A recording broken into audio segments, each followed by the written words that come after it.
कृष्णा। एक ब्राह्मण थे। भगवान श्री कृष्ण के मंदिर में बड़ी सेवा किया करते थे। उनकी पत्नी इस बात से हमेशा नाराज होती थी कि हर बात में वह पहले भगवान को लाते हैं।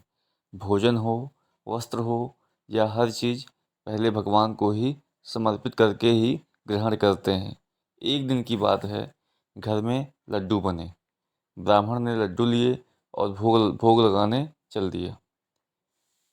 पत्नी इससे नाराज़ हो गई, कहने लगी, भगवान तो कुछ खाते हैं नहीं और आप बिना मतलब वहाँ उनके पास ले जाते हैं।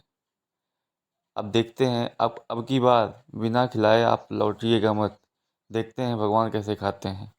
बस ब्राह्मण ने भी अपने पान पत्नी के ताने को सुन करके ठान लिया कि बिना भगवान को खिलाए आज मंदिर से लौटना नहीं है।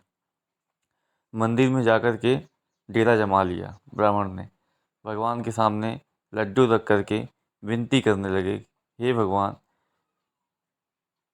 आप इसको खा लीजिए।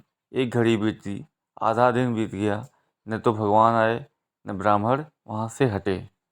आसपास के लोग देखने लगे और कुछ ही समय के बाद काफ़ी भीड़ जुट गई।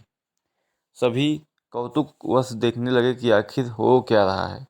मक्खियाँ आके लड्डू पे भिनभिनाने लगी। ब्राह्मण उनको उड़ाता रहा। फिर मीठियों में लड्डू के गंध से चींटियाँ भी लाइन लगा करके चली आईं। ब्राह्मण उन्हें भी हटाता रहा।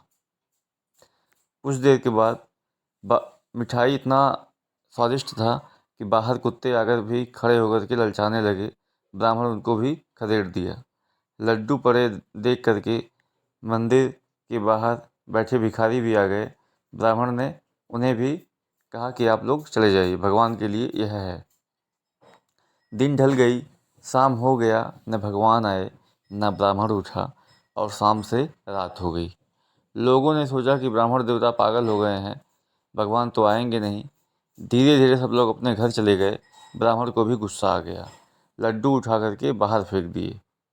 भिखारी, कुत्ते, चींटी, मक्खी तो दिन भर से ही इस घड़ी का इंतजार कर रहे थे, सब टूट पड़े और सभी लोग लड्डुओं को खाने लगे।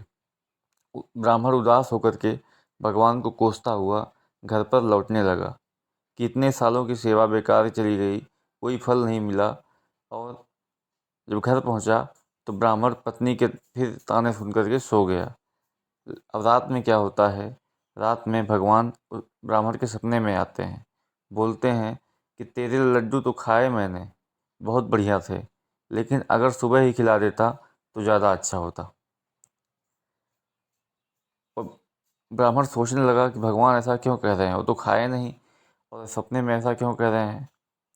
फिर भगवान कहते हैं कि तुम्हारे लड्डू खाने के लिए कितने रूप हमको धरने पड़े। तुम्हारे लड्डू खाने के लिए मक्खी, चिट्टी, कुत्ता, भिखारी, सब रूप धरना पड़ा, लेकिन तुमने हाथ भी लड्डू को लगाने नहीं दिया। दिन भर इंतज़ार करना पड़ा, अंत में जाकर के लड्डू हमने खाया। लेकिन ज़मीन से उठाकर खाने में थोड़ी मिट्टी लग गई थी, अगली बार लाना तो अच्छे से खिलाना। भगवान यही सुना करके चले गए। ब्राह्मण की नींद खुल गई। उसे एहसास हो गया, भगवान तो आए थे खाने, लेकिन मैं ही उन्हें पहचान नहीं पाया। जय श्री कृष्ण। एक कहानी आपको कैसे लगी, आप कमेंट करिएगा। धन्यवाद।